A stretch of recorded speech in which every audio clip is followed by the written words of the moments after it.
नमस्कार दोस्तों, मैं ज्योतिर्विद श्याम सुंदर शर्मा स्वागत करता हूं आपका। आज सुबह ये कुंडली आई मेरे पास तो सोचा आप लोगों के साथ शेयर की जाए। ये कन्या लगन की कुंडली है। तो पहले हम इसमें देख लेते हैं कि दशा कौन सी चल रही है, क्योंकि हम दशाओं को भी साथ में लेके चलेंगे।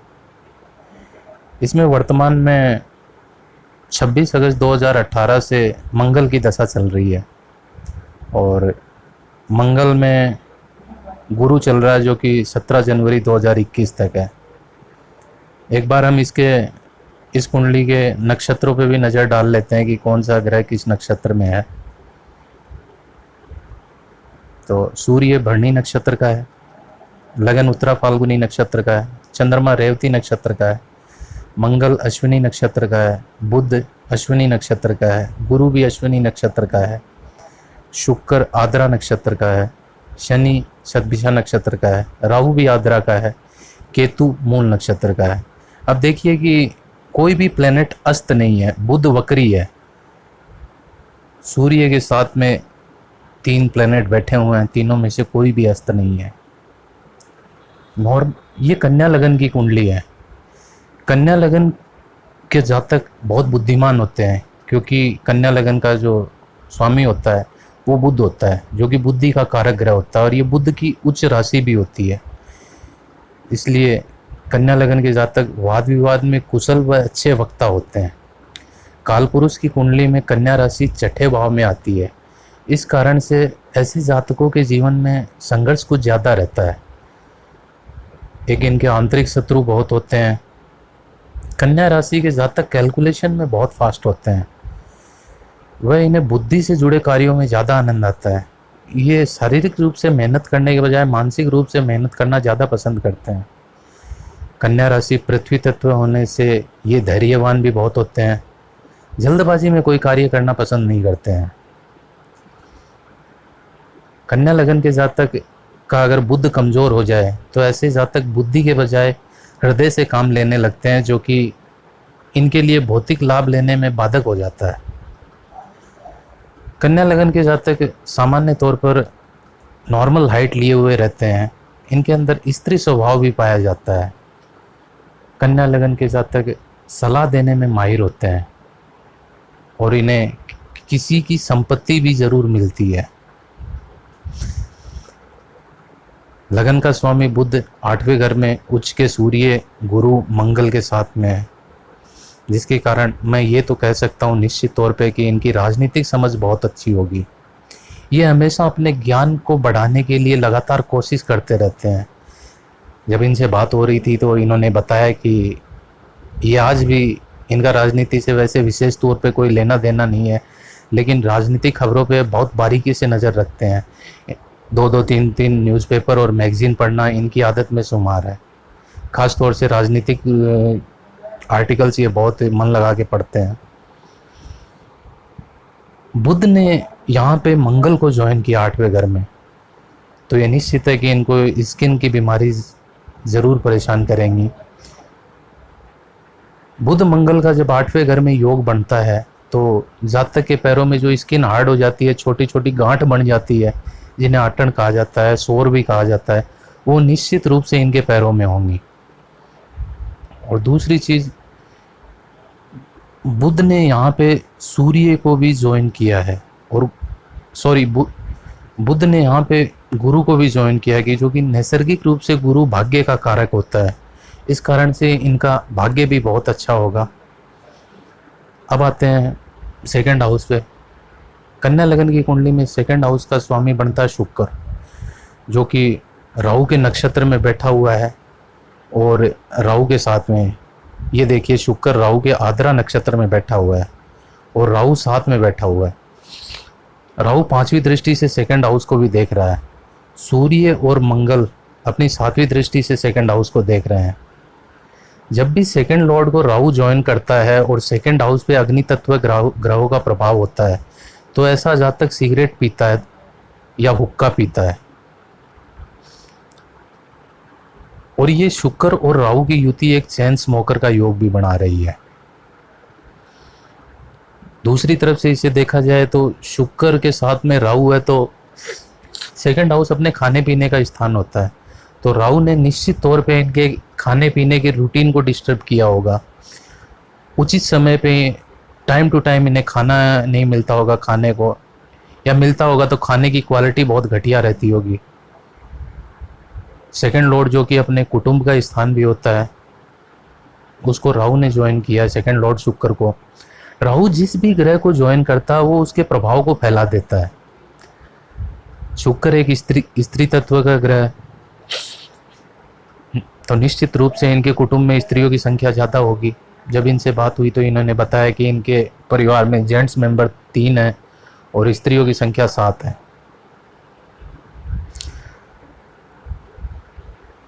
सेकंड हाउस जो कि अपने धन का स्थान होता है, उसके स्वामी शुक्र ने राहु को ज्वाइन किया है। राहु की एक विशेषता होती है, ये जिस स्थान और जिस राशि में बैठता है ये उसी को अपना घर मान लेता है, क्योंकि राहु को कोई राशियां अलॉट नहीं की गई हैं, न ही कोई पर्टिकुलर भाव अलॉट किया गया है। तो इस कुंडली में राहु दशमेश बन जाता है। दसम और सेकंड का संबंध आर्थिक स्थिति के लिए बहुत अच्छा संबंध माना जाता है, और राहु अपने आप को एक्सपेंड करता है, साथ में बैठे ग्रह उसका प्रभाव लेके एक्सपेंड करता है। तो निश्चित तौर पे इनकी आर्थिक स्थिति बहुत अच्छी होगी, क्योंकि शुक्र सेकंड लॉर्ड है। अब आते हैं थर्ड हाउस पे। थर्ड हाउस सर्वप्रथम छोटे भाई बहनों का स्थान होता है। थर्ड हाउस लॉर्ड मंगल और छोटे भाई का कारक ग्रह मंगल दोनों गड्ढे में पड़े हुए हैं। तो जब भी थर्ड हाउस का लॉर्ड और छोटे भाई का कारक ग्रह मंगल गड्ढे में आ जाएं तो उस जातक के छोटा भाई नहीं होता है, लेकिन इस कुंडली में छोटा भाई होगा। क्यों होगा वो अभी कारण बता देता हूँ। इसमें थर्ड लॉर्ड और छोटे भाई का कारक मंगल वो अपनी ही राशि का 8वें घर में है, इसलिए इनका छोटा भाई तो जरूर होगा, लेकिन वही इनका सबसे बड़ा शत्रु होगा। दूसरी चीज, थर्ड हाउस से हम पड़ोसियों का अध्ययन भी करते हैं। पड़ोसियों का कारक ग्रह बुध और थर्ड स्थान का लॉर्ड मंगल दोनों गड्ढे में हैं, तो निश्चित रूप से इनके पड़ोसी अच्छे नहीं होंगे, ये पड़ोसियों से परेशान रहते ही होंगे। अब आते हैं फोर्थ हाउस में। फोर्थ हाउस का लॉर्ड बृहस्पति 8वें घर में पड़ा हुआ है। 8वें घर में कोई भी ग्रह आ जाता तो अच्छा नहीं माना जाता, लेकिन बृहस्पति इस मामलों में काफ़ी हद तक अच्छा रहता है। कारण बताता हूँ क्यों। बृहस्पति जहाँ पे बैठता है वहाँ पे नुकसान करता है, और जहाँ पे देखता है वहाँ पे अमृत बरसाता है। तो यहाँ पे बृहस्पति की 9वीं दृष्टि चौथे घर को देख रही है, जो कि बृहस्पति का खुद का घर भी है। बृहस्पति एक बड़ा घर है, बृहस्पति एक बड़ा ग्रह है, जिसके कारण से बृहस्पति ने इनके घर का आकार बड़ा किया होगा। अगर ये शहर में अगर इनका मकान होगा तो वो कम से कम 3 मंजिला मकान होगा, और गांव में इन्होंने मकान बनाया तो बहुत फैला हुआ मकान होगा। इन्होंने बताया कि इनके मकान में 16 कमरे हैं। 16 कमरों का मकान बहुत बड़ा होता है, बहुत फैला हुआ मकान होता है। चौथे घर में केतु बैठा हुआ है। केतु हमेशा एंड को रिप्रेजेंट करता है। तो एक तो इनका मकान कॉर्नर का मकान होगा, दूसरा इनके घर में एंटर करने के 2 गेट होंगे। जब इनके घर से बाहर निकलेंगे मेन गेट से, तो जस्ट लेफ्ट साइड में ही एक बिजली का पोल होगा। घर के मेन गेट या तो टूटा फूटा होगा, या फिर उस गेट को बंद करने में कोई ना कोई दिक्कत ज़रूर आती होगी। एक जिसके फोर्थ हाउस में केतु होता है उसका मकान रेलवे की बोगी नुमा टाइप होता है। लंबाई बहुत होती है, चौड़ाई कम होती है। लेकिन फोर्थ में केतु होने के कारण ये माता के सुख में बाधा पहुंचाता है। अभी इनकी माता जीवित हैं, लेकिन ये माता से हमेशा दूर रहे। अर्ली एज में इन्हें जाना पड़ गया बाहर। इसके पीछे कारण ये है कि फोर्थ हाउस कालपुरुष की कुंडली में चंद्रमा का घर होता है, और केतु वो ग्रह है जो चंद्रमा को ग्रहण लगाता है। तो जब भी केतु फोर्थ हाउस में आएगा वो माता के सुख में बाधा उत्पन्न करेगा। और ये केतु अपने नक्षत्र का फोर्थ हाउस में बैठा हुआ है, और ये उच्च का है। तो केतु अपनी संख्या के हिसाब से इन्हें खुद की प्रॉपर्टी देगा। तो केतु की संख्या 7 होती है, तो इन्हें ये अपनी खुद की 7 प्रॉपर्टी बनाएंगे। अब आते हैं 5वें घर पे। 5वें घर का स्वामी शनि। देखिए शनि की डिग्री है 10 डिग्री। कुंभ राशि पे 10 डिग्री पे राहु का नक्षत्र पड़ता है, तो शनि राहु के नक्षत्र में हुआ और राहु अपनी 9वीं दृष्टि से शनि को देख भी रहा है। तो ये तो निश्चित है कि इनके 2 संतान होंगे। और शनि छठे घर में आया है कुंभ राशि में। जब भी पंचमें 6, 8, 12 में जाता है तो ये एक अच्छा योग नहीं माना जाता है। इनकी संतान से इनके वैचारिक मतभेद रहेंगे ही रहेंगे, और इनकी संतान का भाग्योदय वो लेट होगा। इनका एक सवाल ये भी था कि क्या इनकी संतान सफल हो पाएंगी। तो शनि अपनी मूल त्रिकोण राशि का पंचमेश होके तो निश्चित तौर पे सफल हो पाएंगी इनकी संतान, लेकिन उनका भाग्योदय लेट होगा। जब इनकी संतान 36 साल की हो जाएंगी तब इनकी संतान का भाग्योदय होना स्टार्ट होगा, क्योंकि शनि की मैच्योरिटी एज 36 है। और शनि छठे घर में आया 5वें का स्वामी होके, ऊपर से राहु से दृष्ट भी है, तो मैं ये निश्चित कह सकता हूँ कि इनकी पहली संतान सरवाइव नहीं कर पाई, जल्दी उनकी डेथ हो गई इनकी पहली संतान की। अब आते हैं छठे घर पे। छठे घर में शनि है। जब भी छठे घर में कुंभ राशि का शनि हो तो उस जातक का सबसे बड़ा शत्रु उसका छोटा भाई होता है। और दूसरी चीज, छठे घर का शनि आंतरिक शत्रु बहुत देता है।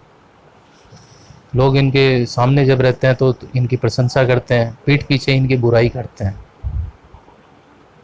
इनके पैरों के नीचे से जमीन निकालने की कोशिश करते हैं।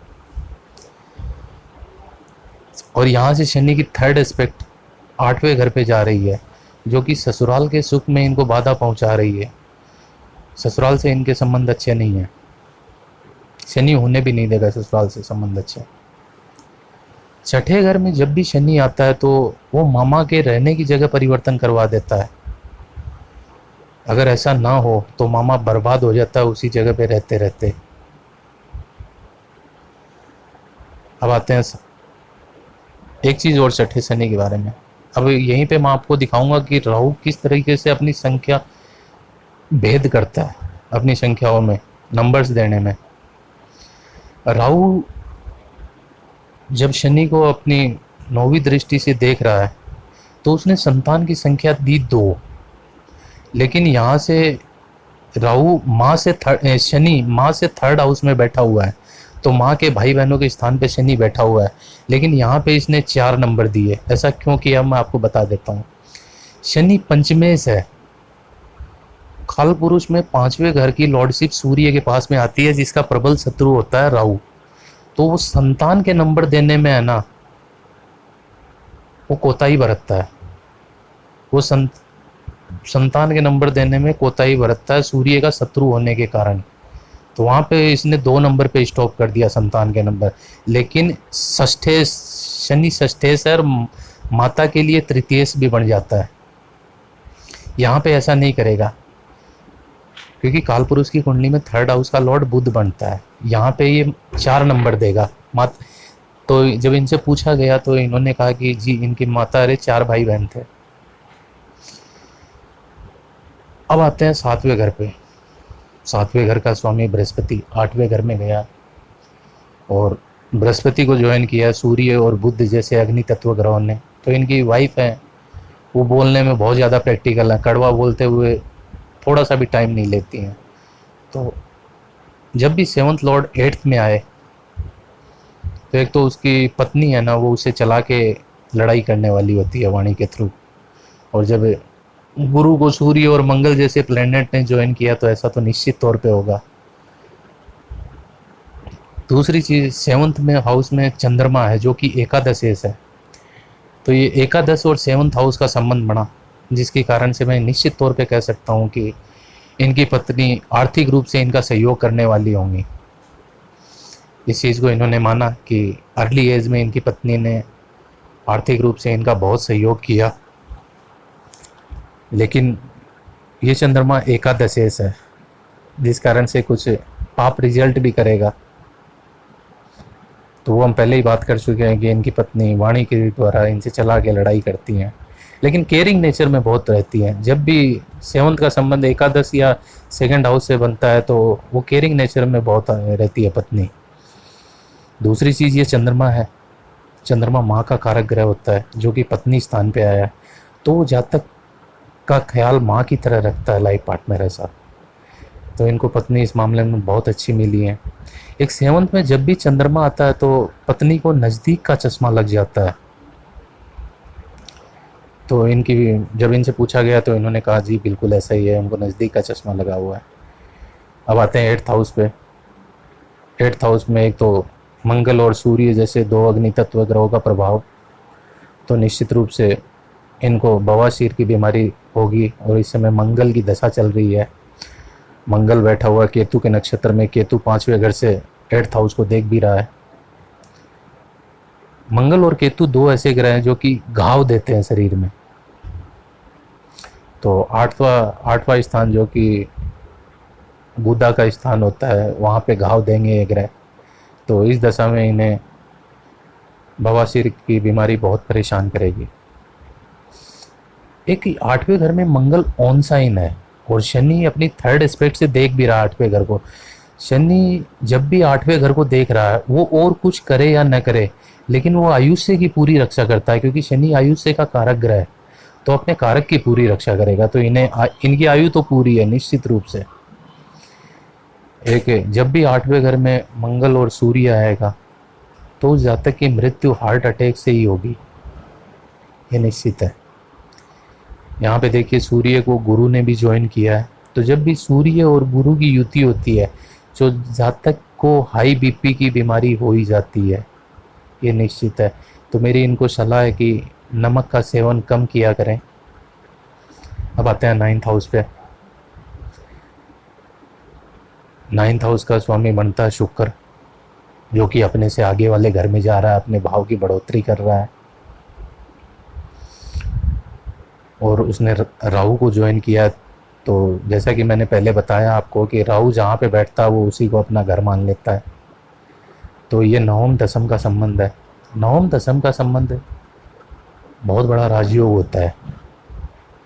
तो इनको भाग्य से बहुत कुछ मिला है, भाग्य इनका बहुत अच्छा है। एक छोटे से घर में पैदा होके ये इतनी बड़ी पोस्ट पे पहुंचे हैं और इन्होंने बहुत कुछ बनाया है। इन्होंने कहा कि मैंने 5 प्रॉपर्टियां अभी तक खरीद ली हैं। जैसा कि हम बात कर रहे थे कि इनके पास 7 प्रॉपर्टियां खुद की आएंगी, न कि विरासत में मिली हुई। तो इन्होंने काफ़ी कुछ हासिल किया है, वो इनका भाग्य बलवान है, इसीलिए इन्होंने हासिल किया है। अब आते हैं 10th हाउस पे। 10th हाउस का लॉर्ड बुध 8वें घर में गया है और पिता का कारक ग्रह सूर्य वो भी 8वें घर में गया है।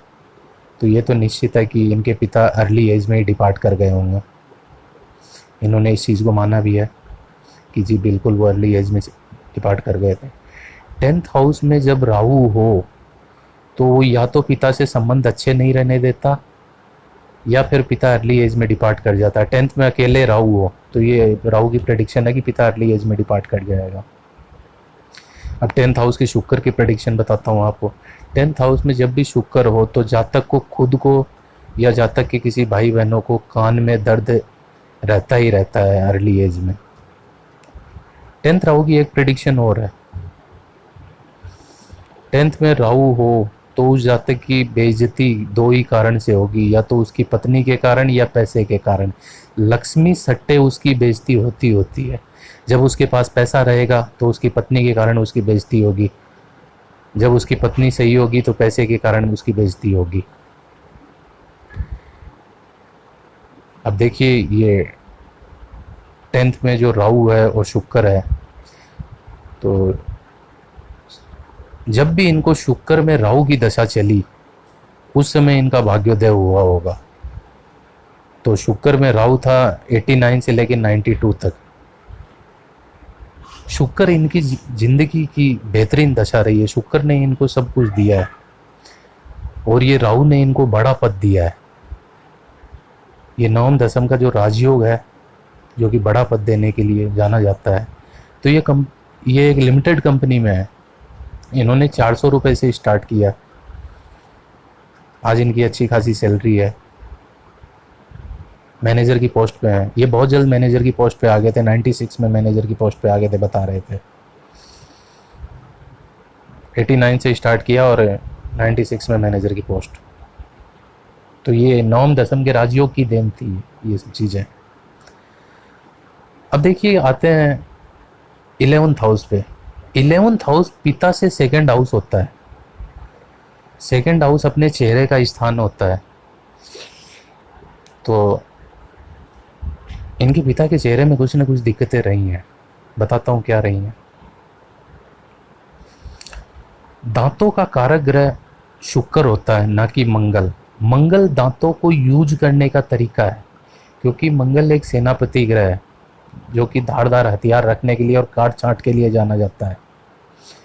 शुक्र कभी ऐसा नहीं करेगा। शुक्र को मैं दांतों का कारक ग्रह किस लिए बोलता हूँ वो बताता हूँ आपको।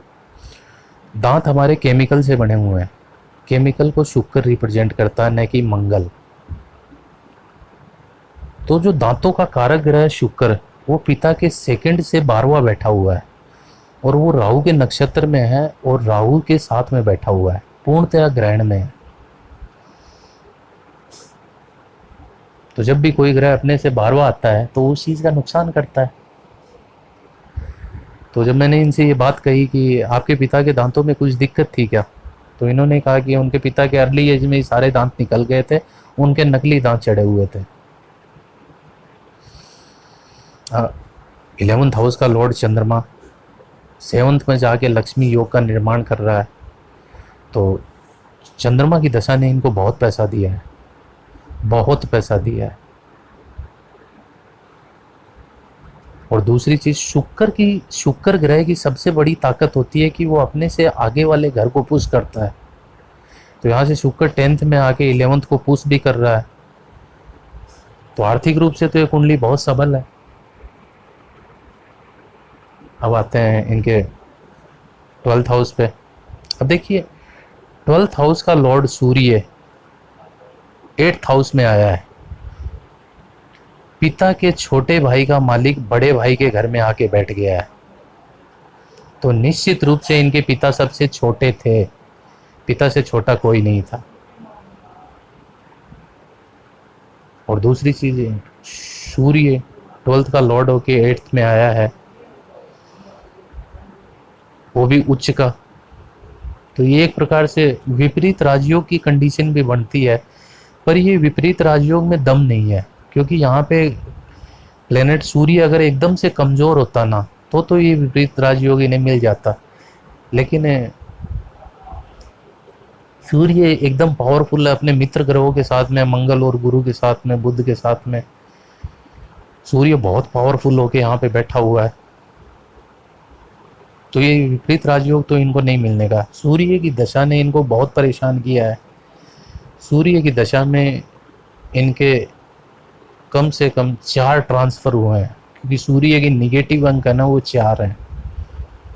तो इन्होंने इस चीज़ को माना है कि सूर्य की दशा में इनके 5 ट्रांसफ़र हुए थे।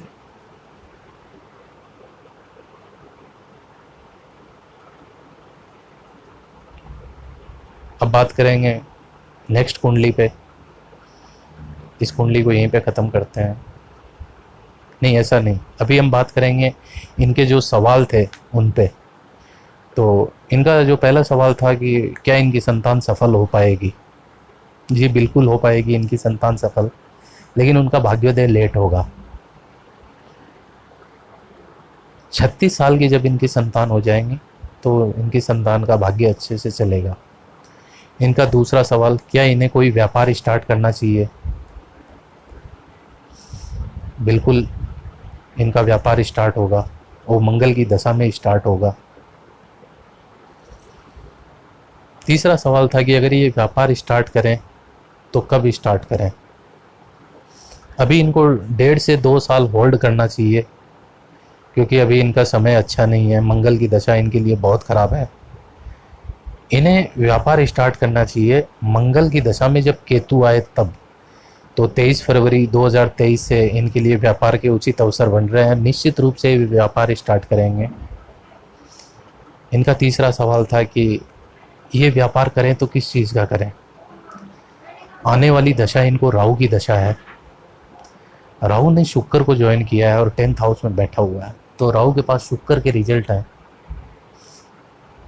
तो ये राहु एक तरफ से मारक बिहेव करेगा तो दूसरी तरफ से इन्हें बहुत कुछ देगा। राहु की स्टार्टिंग दशा इन्हें बहुत कुछ देगी और बाद में राहु ही इन्हें मारेगा भी।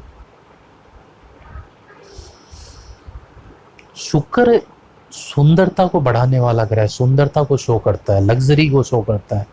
तो मैं इन्हें कोई ऐसा व्यापार सजेस्ट करूंगा जो कि लग्जरी को शो करता हो, सुंदरता बढ़ाता हो। ये योग बुध की मिथुन राशि में बना हुआ है और बुध बैठा है 8वें घर में। तो इस योग में जो निकल के आता, बुध जो कि कंस्ट्रक्शन का कारक ग्रह होता है, कंस्ट्रक्शन में जो चीज़ सुंदरता बढ़ाने के काम आती हैं तो उस चीज़ का बिजनेस इन्हें करना चाहिए। तो उस चीज़ में आती है मार्बल, ग्रेनाइट, टाइल्स और पेंट, कलर पेंट। इन सब चीज़ों का इन्हें बिजनेस करना चाहिए। वही बिजनेस इन्हें फलीभूत होगा। राहु की दशा में वो बिजनेस इन्हें ऊंचाइयों पे लेके जाएगा। एक अंतिम सवाल इनका था कि मेरा बुढ़ापा कैसा होगा। राहु की दशा बुढ़ापे में परेशान करती है शारीरिक रूप से। आर्थिक और सामाजिक रूप से इनका बुढ़ापा अच्छा रहेगा, लेकिन शारीरिक रूप से परेशान नहीं रहेंगे। लेकिन आर्थिक रूप से काफ़ी अच्छी दशा रहेगी राहु की इनकी। राहु की दशा में शारीरिक रूप से परेशान न करे, इसके लिए इन्हें अभी से काम स्टार्ट कर देना चाहिए। गली के जो कुत्ते हैं उन्हें फीडिंग कर देना चाहिए, फीडिंग स्टार्ट करनी चाहिए उनकी। और बटुक भैरव के पाठ अभी से इन्हें स्टार्ट कर देने चाहिए। तो राहु की दशा में कुछ सुधार रहेगा। राहु इन्हें शारीरिक रूप से कम परेशान करेगा। तो चलिए ख़त्म करते हैं इस कुंडली को यहीं पे।